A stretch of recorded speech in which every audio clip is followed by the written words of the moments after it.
Elias Vance lived on what was known as a pioneer's plot. His house, a sturdy, unassuming brick bungalow, sat at the end of a long, narrow street named Oakwood Lane.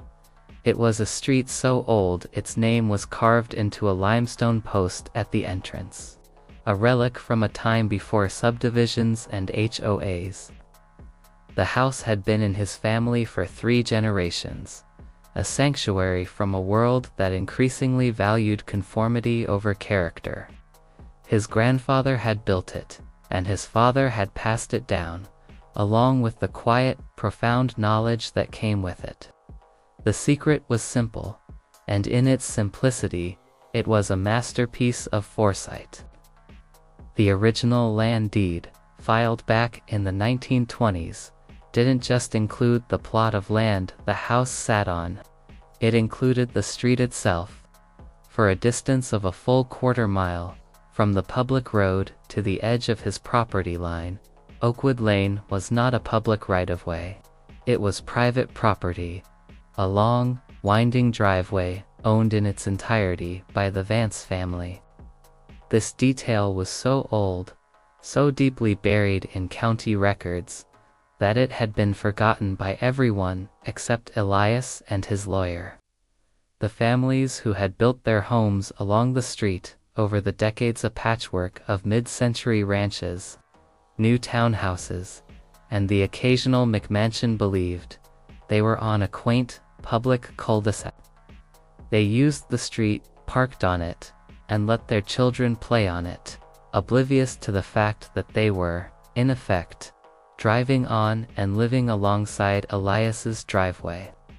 Then came the new money, and with it came Brenda Sterling, a woman whose every action was a calculated performance of authority, moved into the biggest house on the street. It was a sprawling, modern structure of steel and glass that seemed to sneer at the older homes around it. Brenda, with her perfectly coiffed hair and her aggressive confidence, wasted no time in establishing herself as the self-appointed queen of the neighborhood. She quickly formed the Oakwood Lane Residential Association, or OLRA, a fledgling HOA with a single aggressive agenda: to modernize and regulate the street. She was the chairwoman, the treasurer, and the chief enforcer, all rolled into one. Her first order of business was a beautification initiative, which, in her mind, meant a complete overhaul of the street's rustic character. Brenda had grown up in a small, cramped apartment in a city she despised. Every waking moment of her youth was spent dreaming of a life that looked nothing like her own. She craved space, order, and a sense of belonging to something exclusive, something that defined her as a success. Now, with her husband's money, she had that space and a house that was a monument to her ambition. But she felt a nagging sense of illegitimacy. Her house, her new life, felt like an outfit she was trying on, and she was desperate to make it fit. The old, charmingly messy street, with its mismatched houses and Elias's ancient truck, felt like a constant reminder of the world she had clawed her way out of. To her, the street wasn't just a place to live. It was a project, a canvas upon which she could paint her idea of perfection. The gate wasn't just about security or property value. It was about finally, definitively, owning a place in the world. Her plans were ambitious and, to Elias, deeply unsettling. She wanted to install matching mailboxes, identical low-voltage street lamps, and, most importantly, a single-entry gate at the entrance to Oakwood Lane. The gate, she argued at a neighborhood meeting that Elias reluctantly attended, would increase property values, deter crime, and create a sense of exclusive community. She had a PowerPoint presentation with glossy pictures of other gated communities, and she spoke of common areas and shared responsibility with the fervor of a televangelist. The only problem with her plan was Elias's driveway. The proposed gate would have to be installed right at the public road, effectively turning his private property into the main thoroughfare for her new community. He politely raised his hand and spoke, his voice calm and even. "Brenda, I don't think you can do that," he said. "Oakwood Lane is a private street. It's my property." Brenda's perfect smile didn't waver. "Elias, honey, I appreciate your sense of humor, but we all know Oakwood is a public street. I've checked the city planning maps myself. Now, if you'll just cooperate and sign the agreement, we can proceed with the plan." Elias sighed, a deep, weary sound.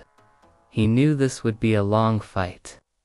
He tried to explain, to reason with her, to offer to show her the deed, but she simply dismissed him as a cranky old man, a relic of a bygone era.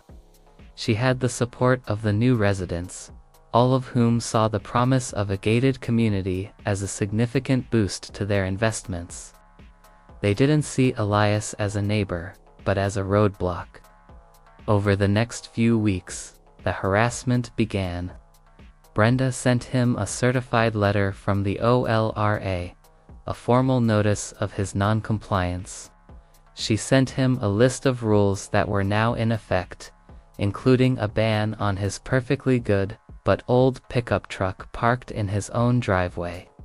She organized a cleanup day for the street, during which a group of residents, under her direction, planted ornamental bushes and installed new, uniform street numbers on all the homes, all except for Elias's, which remained stubbornly unchanged. He was officially an outsider in his own home.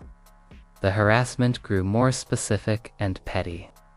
One evening, she sent her son to plant a no loitering sign at the end of Elias's driveway, as if he were a trespasser on his own land. Another time, she held a children's street party, placing a street closed to through traffic sign right at the entrance, a pointed gesture that seemed designed to make him feel trapped. Elias simply drove around the sign and parked his truck, letting his presence be his silent protest. He spent his evenings on his porch, watching as the new residents, who once waved to him, now actively avoided his gaze. He felt a profound sense of isolation, but it was overshadowed by a quiet, simmering anger.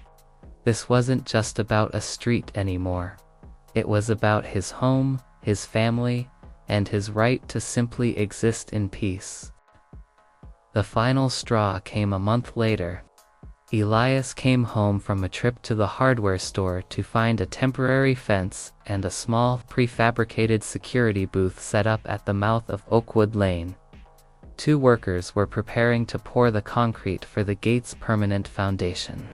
A banner, in the same font as the new street numbers, was stretched across the entrance. Oakwood Lane, a gated community. Brenda was there, directing the workers with an air of profound satisfaction. She held a clipboard and a satisfied smirk.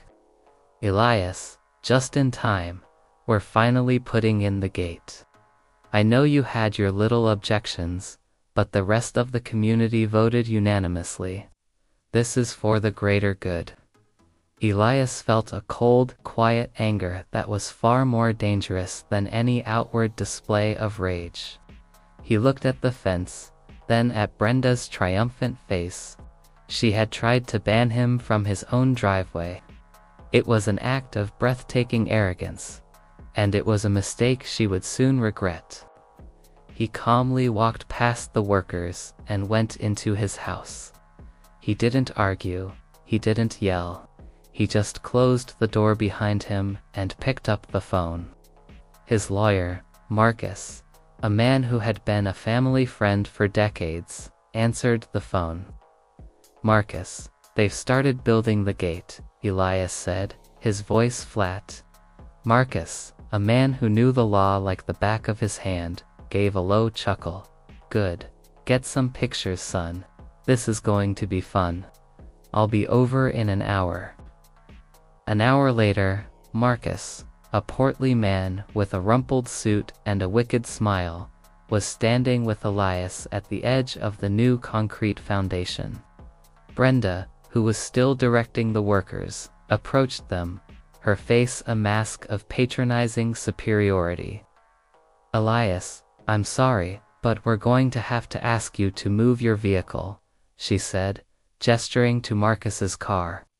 "We have heavy equipment coming in." Marcus smiled, a slow predatory grin. "Ma'am, I believe you are trespassing on private property." Brenda's eyes narrowed. "I'm sorry, but I believe this is a public street. Now, are you going to move your car, or am I going to have to call the police?"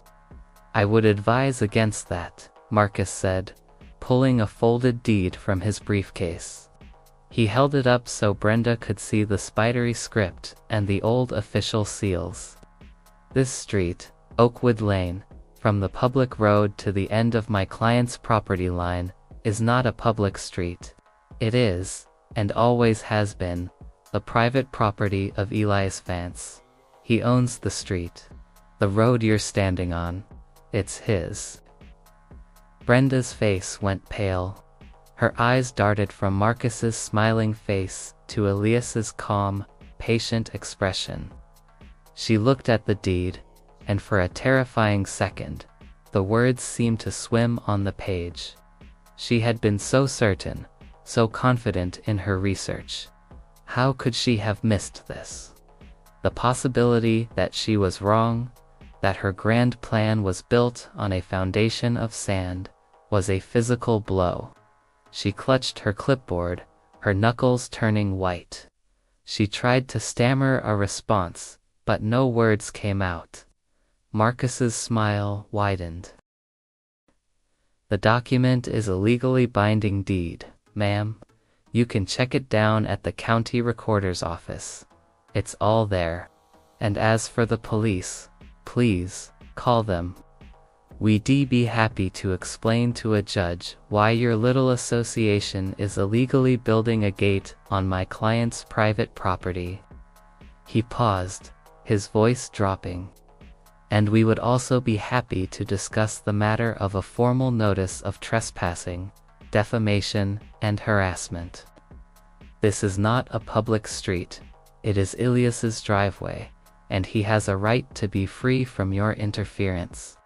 A couple of the residents who had been watching from their lawns began to approach, their faces a mixture of confusion and concern. They had invested thousands in this beautification initiative, and they were hearing a story that went against everything they had been told. Brenda, sensing her authority slipping, tried to regain control. "This is a lie. He's trying to hold us all hostage. We have a right to our property value." "You can't just own a street," she shrieked, her veneer of sophistication finally cracking. Her composure had completely vanished, replaced by a desperate, panicked fury. Marcus simply pulled a prepared legal document from his briefcase and handed it to her. "This is a cease and desist order. Any further action on this property, including the installation of a gate, will result in legal action, including a lawsuit for damages. And as of right now, you and your workers are trespassing. I'm giving you 5 minutes to clear out." The workers, who had been watching the scene unfold, looked at each other, then at Brenda. They were simple laborers. They didn't want to get involved in a legal dispute. They started to pack up their tools. Brenda, her face a mask of furious humiliation, tried to stop them, but it was too late. Her authority had evaporated. She had nothing left. She had been so sure of herself, so convinced of her own rightness, that she had never once considered the possibility that she was wrong. And now, in a single, devastating moment, Her entire world had been turned upside down. She was no longer the queen of her community, but a trespasser on her neighbor's land. That night, Elias slept soundly for the first time in weeks. He had won, not with a fight, but with a simple, quiet truth. The next morning, a few cars from the neighborhood were backed up at the entrance to Oakwood Lane. A small handwritten sign was propped up on the security booth. Street closed. Please call Elias. The phone started ringing at 7 in the morning. It was Brenda. Her voice, once so full of menace, was now thin and desperate. She had confirmed the deed. She and her association had been duped. They had built their dreams on a foundation of lies, and now Elias was holding all the cards. "Elias, please," she said, her voice cracking. "You can't just close the street. We all live here. This is our only access. You'll ruin everyone's property values." "I'm not closing it, Brenda," Elias said, his voice calm. "I'm controlling access to my property. I've owned it all along. I just let you use it. You're the one who tried to block my driveway." He could hear her sigh, a deep, defeated sound. He waited. He knew she would have to come to him. A few hours later, a delegation of residents arrived at his door, led by a humbled Brenda. They were all wearing expressions of quiet shame. "Elias," Brenda said, her voice barely a whisper. We are so sorry. We had no idea. We were misled." Elias simply nodded. He didn't rub it in. He didn't gloat. He had a different plan, one that would not only solve the problem, but also send a message to the entire community. He invited them to sit on his porch, and he laid out his terms. "I have no desire to profit from this," he said. "I just want my peace back. This street is my property, and I will continue to let you use it, but on a few conditions. The HOA will be disbanded. The gate plan is cancelled. You will all agree, in writing, to respect my property and my family's legacy. No more threats, no more harassment. You will treat me as a neighbor, not an obstacle." He paused, letting his words sink in. The residents, having seen the reality of their situation, nodded in agreement. They were no longer a group of entitled homeowners, but a group of neighbors, humbled and in need of his goodwill. They signed a document he had prepared with Marcus, an agreement that recognized his ownership of the street and promised to respect his quiet life. Brenda, with no power left to wield, was a broken woman. She signed the document last, her hand trembling. The woman who had tried to rule the street was now a vassal in Elias's kingdom. She never spoke to him again, and a few years later, she sold her house and moved away, a casualty of her own hubris. As for Elias, he got his peace back. The street, once a battleground, was once again a quiet, peaceful path to his home. The old limestone post at the entrance, with its faded name, was a monument to a different time, a time when a man's home and a man's street were his own. And on Oakwood Lane, they still were.